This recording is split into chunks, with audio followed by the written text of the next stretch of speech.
Propaganda మాత్రం peak.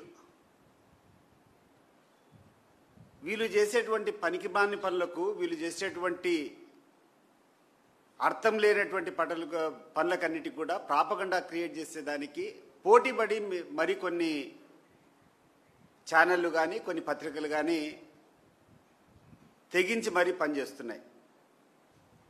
Lokesh గారు 4 గంటల సమయంలో 4000 మంది బాధితుల యొక్క అర్జీలు తీసుకొని సమస్యలు పరిష్కారం చేశాడు అనేటువంటిది ప్రథమంగా ఈరోజు పత్రికల్లో వచ్చింది. నాకు అర్థం కావడంలో 4000 మందిని క్యూలో నిలబెట్టుకున్న పేపర్ లాక్కుంటే కూడా 1000 మంది కంటే ఎక్కువ లాక్కోలేం. ఇండివిజువల్ సమస్యలు పక్కన పెట్టండి. అధికారం రాకముందు మీరు చెప్పినటువంటి హామీలు, మీరు అమలు చేసినటువంటి విధానము, మీ సమాధానం ఏంది అని చెప్పి నేను అడుగుతున్నా.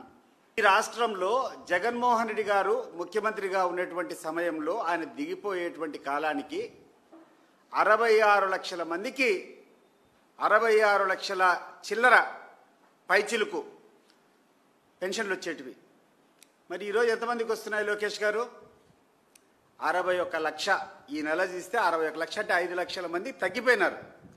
వాస్తవంగా 60 సంవత్సరాలు నిండినటువంటి వాళ్ళకందరికీ నువ్వు పెన్షన్లు ఇస్తే ఈ రోజుకి దాదాపు 72-73 లక్షల పైన పెన్షన్స్ ఇవ్వాల్సినటువంటి పరిస్థితి ఉంటే గడిచిన 1.5 సంవత్సరం నుంచి ఒక కొత్త పెన్షన్ కూడా నువ్వు ఇవ్వలేదు. నువ్వు ఆ రోజు చెప్పినటువంటి మాట, నువ్వు మీ దత్తపుత్రుడు మీ తండ్రి మీరందరూ కూర్చొని ఇచ్చినటువంటి మాట ఏంది?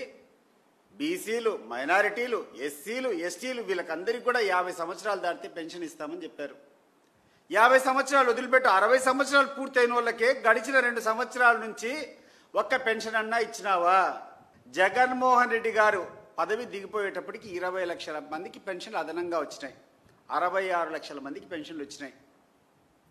సంవత్సరము ఈ యొక్క 60 సంవత్సరాలు దాటినటువంటి వాళ్ళు, పెన్షన్కి అర్హత వచ్చినటువంటి వాళ్ళు పెరుగుతూనే ఉంటారు.